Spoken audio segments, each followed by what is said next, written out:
Est-ce que tu hésites sur ton orientation ? Si oui, est-ce que tu as déjà pensé à devenir soignant ? Le podcast POV Je deviens soignant t'aide à y voir plus clair dans les métiers de l'hôpital, à faire le tri et à avancer sereinement. Ici, tu vas avoir des lycéens comme toi qui vont poser leurs questions sans filtre. Quelles études ? Quel rythme ? Comment se passent les stages ?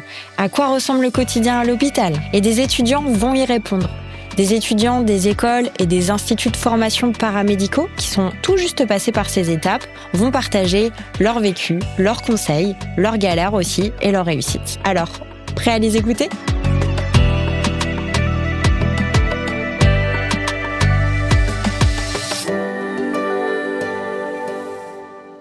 Bonjour, je m'appelle Jean et je voulais savoir le rythme de ta formation entre les stages et les examens et les cours.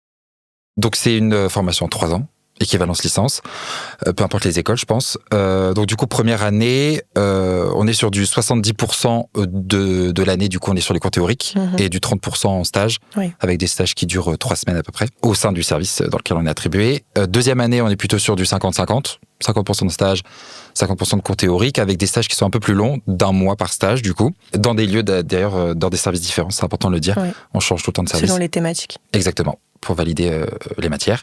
Et en 3e année, on est sur du 70% de stage et du 30% de cours théoriques, voire même un peu moins. Je trouve qu'on est vraiment beaucoup sur le terrain, comme on dit.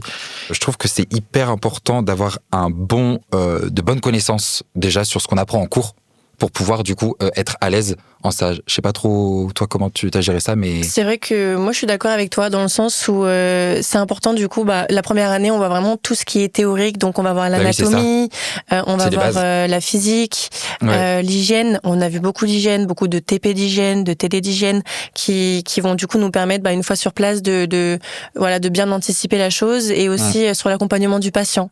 Tant avec du coup les TD qu'on a pu faire, les TP et aussi la formation FGSU du coup des premiers secours. C'est vrai que ça nous permet vraiment de bien appréhender les stages selon les services, même si c'est vrai que quand on est en stage, c'est quand même bien différent de la théorie. Mais c'est vrai que quand même, c'est important d'avoir de bonnes bases théoriques pour après mieux appréhender la pratique. Il y a donc la physique des machines, mais il y a aussi la physique du coup au niveau des paramètres d'acquisition, on appelle ça. Donc c'est le déroulement de l'examen, donc avec les différents réglages, les différentes pour donc, pas tout ce qui est scanner, IRM. Ouais, tout à fait. Parce que ça marche pas pareil, donc il y a des protocoles qui diffèrent.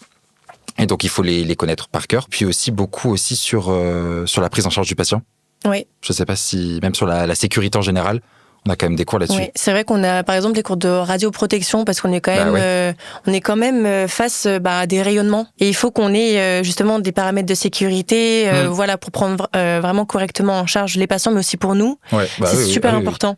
Et surtout l'organisation des stages, parce que c'est vrai que c'est compliqué de travailler pendant la période de stage. Je sais pas toi, mais je sais que moi, souvent les stages sont relativement intenses et riches en émotions. En connaissances.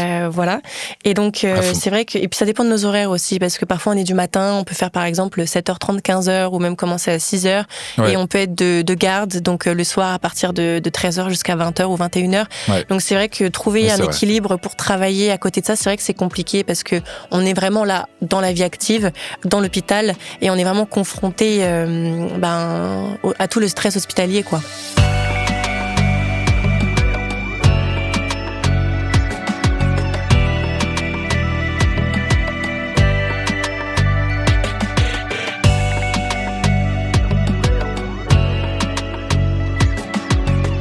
Cet épisode t'a plu ? Abonne-toi au podcast et découvre d'autres métiers de l'hôpital. À bientôt!